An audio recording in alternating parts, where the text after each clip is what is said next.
tejido nervioso. Y este sistema nervioso tiene una función. ¿Qué es lo que va a hacer? ¿Qué es lo que hace el sistema nervioso?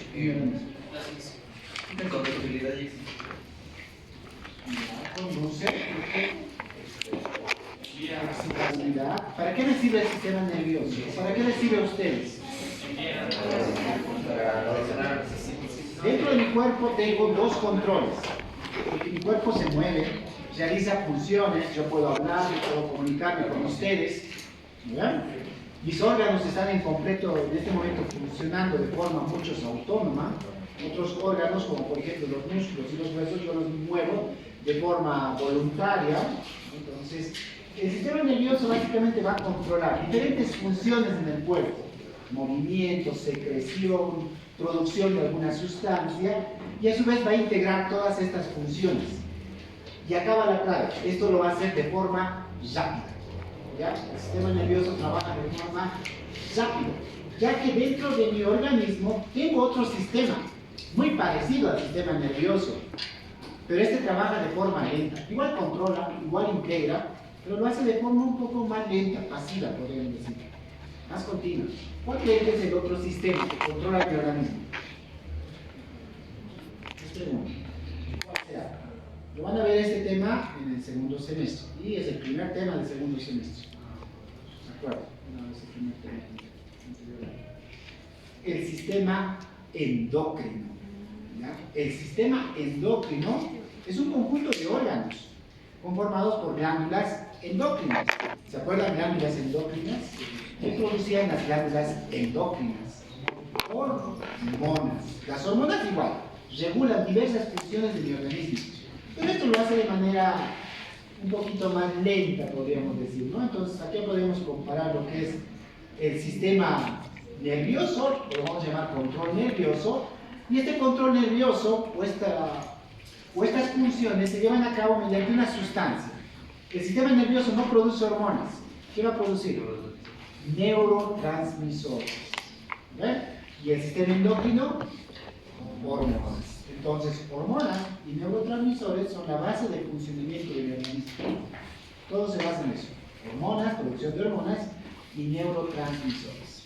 ¿Ya?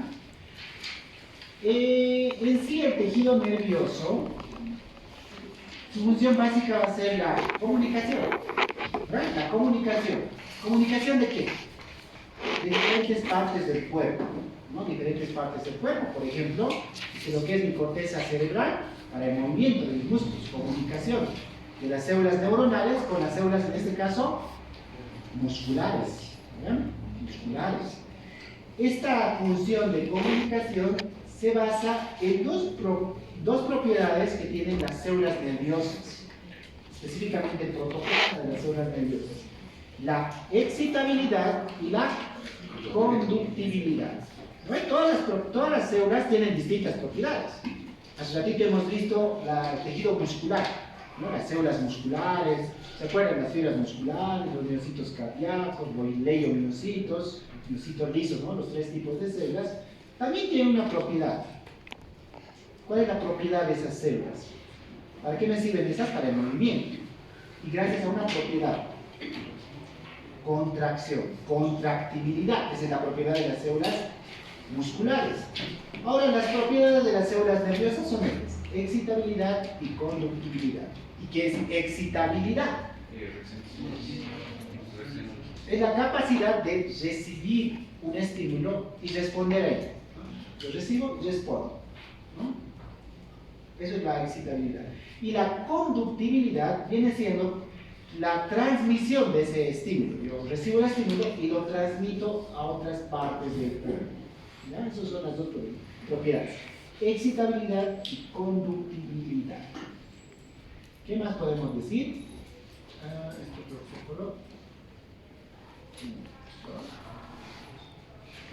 Anatómicamente, ¿no? Es importante porque a veces hasta esto se nos va, ¿no? ¿Viste? Anatómicamente, el sistema nervioso como tal se divide en dos porciones. ¿Quién facilita? El central y el periférico. Ustedes ya han visto la parte anatómica, eso va a ser más fácil para mí. El central y el periférico. ¿Cómo está compuesto el sistema nervioso central? El encéfalo y la médula espinal. O vemos que están contenidos en lo que es, ¿cómo se llama esto? El macizo craneal y lo que es la conducto o la médula espinal. Ahí está el sistema nervioso central. Ahí está el cerebro, ahí estará el bulbo, la protuberancia, el mesencéfalo, muchas estructuras que ustedes saben. Es una clasificación anatómica. Y también tenemos el sistema nervioso periférico. ¿Cómo está compuesto? El sistema nervioso periférico, anatómicamente, ¿cómo está compuesto? Lo están estudiando ya. Los pares craneales, ¿no? Los 12 pares, bueno, depende, ¿no? Ustedes lo están estudiando como 12 pares o 13 pares. Muchos autores hablan de 13 pares.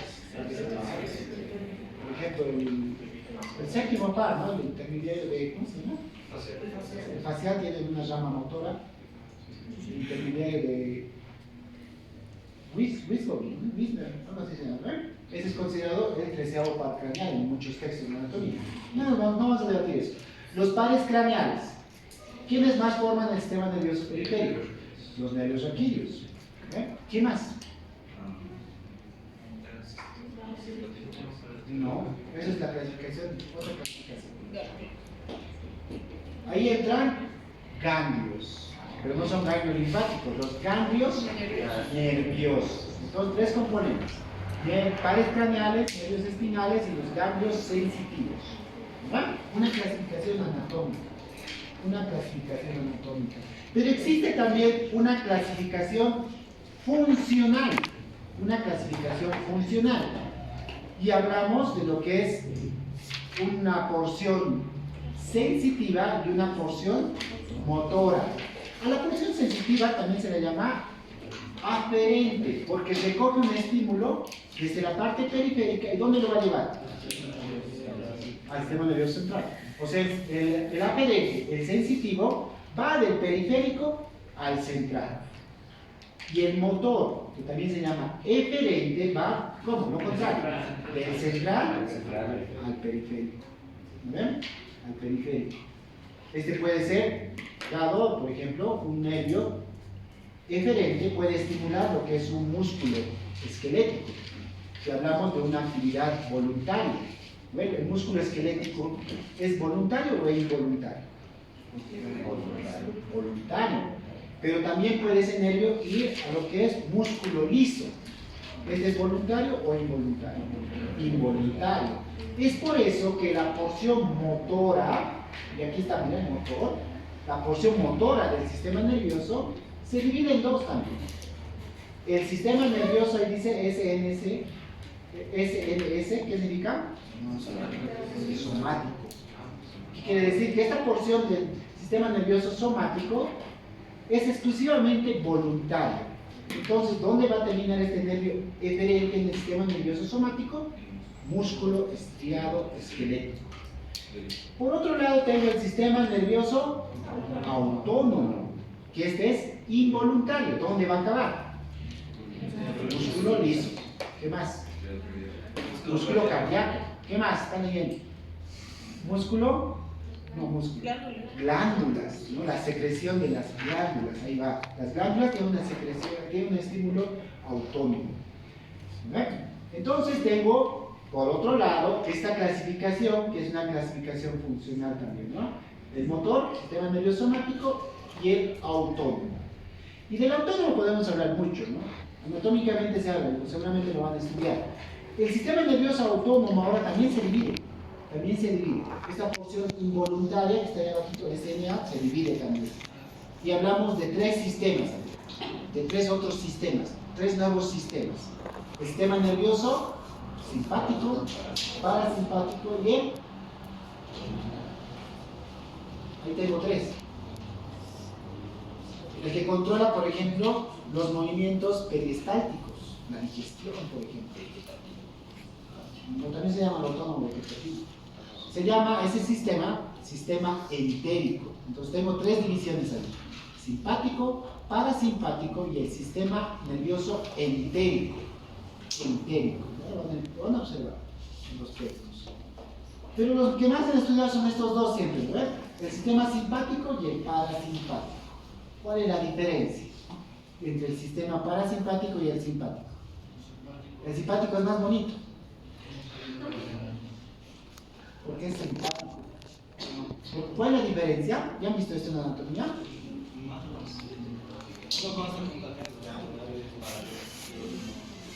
Mira, el sistema parasimpático y el parasimpático, mira, hay un dibujito. Ambos tienen inervación en el corazón, en los pulmones, en los ojitos, mira. Todos tienen inervación simpática y parasimpática. Se dice que el sistema nervioso simpático es el sistema que controla las funciones de defensa del organismo. Es el sistema de alerta. ¿Ves lo que te decía, Lisbeth? ¿Alguna vez te has asustado? ¿Alguna vez te han asustado con algo? A ver, están caminando ahí por sus casas, bien tranquilitos, todos felices, y de repente aparece un perro y les ladra. ¿Se asustan o no se asustan? Yo me asusto, yo tengo fobia a los perros. Veo un perrito, ahí, le paso al frente. Y si hay dos perritos, doy la vuelta a la cuadra. No puedo. Tengo ese problema con los perros. ¿Qué pasa cuando me ladra un perrito? Se activa el sistema nervioso de defensa, es autónomo. ¿Y qué es ese? ¿Cuál es ese? El sistema simpático. ¿Qué va a pasar con mi corazón? Mira, ahí dice, acelera el impulso cardíaco. ¿A ver? ¿Qué va a pasar? Mira, hay diferentes estímulos. ¿Qué va a pasar con mis ojitos? Dilatación, ¿cómo se llama eso? Midriasis o meiosis. Midriasis. Una vez que pasa el susto, se activa para controlar al simpático el sistema parasimpático, ¿no? Que es el pasivo, y va a reducir lo que es el activo cardíaco. Entonces tengo dos sistemas que trabajan conjuntamente, nunca van a trabajar los dos a la vez. Uno va a inhibir la función del otro sistema, ¿okay? Sistema simpático y parasimpático. Entonces, esta es toda la clasificación. He hecho esta diapositiva reciéncito, lo he hecho ayer, porque no me podéis responder esta parte en la defensa de casos clínicos. Tengo una clasificación anatómica y tengo una clasificación funcional del sistema nervioso, para que se ubique dónde está ubicado todo esto. Sistema nervioso central, que diferente, somático y autónomo, simpático, parasimpático y el entérico. ¿Vale? Esa es la clasificación. Pero todo está formado ¿por qué? Por tejido nervioso. Y el sistema nervioso, formado por el cerebro, médula espinal, todos los órganos, también tiene un estroma y tiene un parénquima. ¿Qué es el parénquima? La parte funcional del órgano. Y la parte funcional del órgano del sistema nervioso viene siendo el tejido nervioso como tal.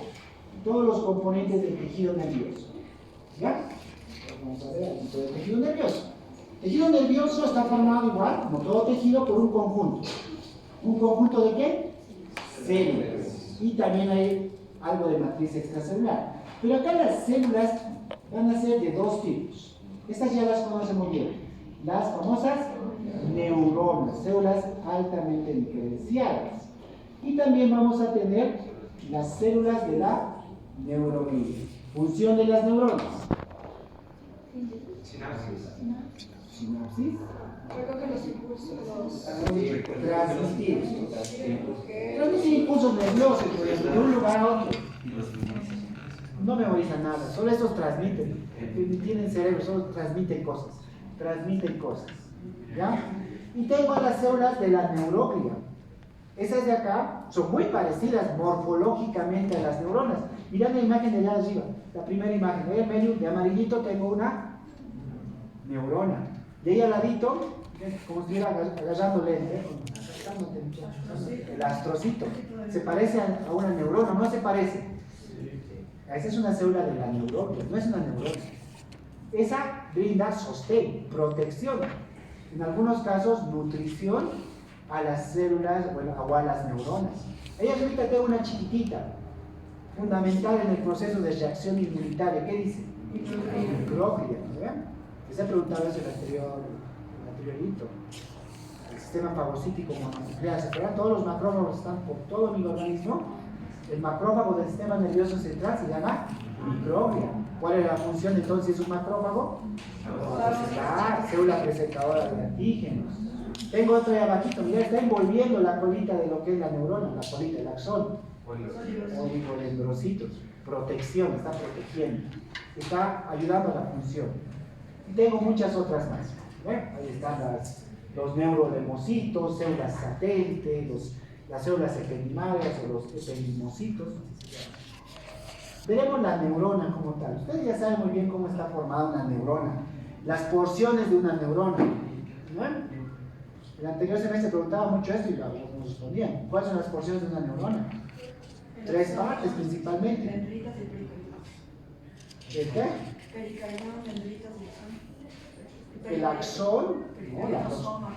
El soma o pericardio, que es el cuerpo de la célula, y las prolongaciones ahí que están así, que se llaman dendritas. Dendritas. En realidad, las neuronas, tenemos una cantidad, esto varía según la literatura, se habla de 1 billón de neuronas, diámetros que pueden oscilar de 5 a 150 micrómetros, pero algo también parecido, aquí estos valores son variables, porque parece que algo parecido pasa en el tejido muscular, eso quería decir.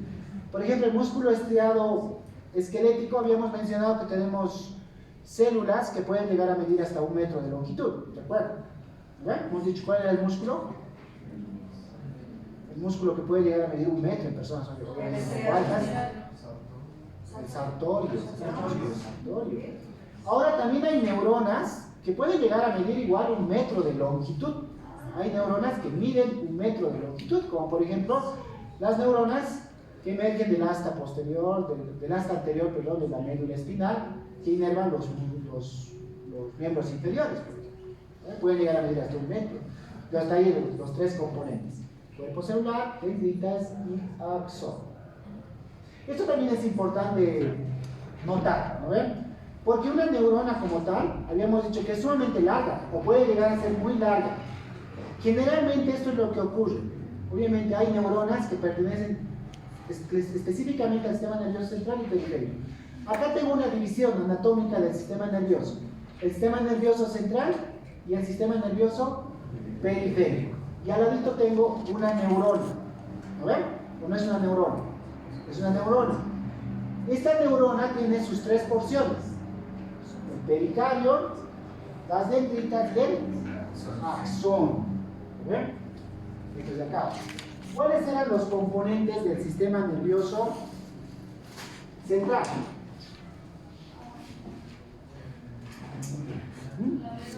La médula espinal, ¿verdad?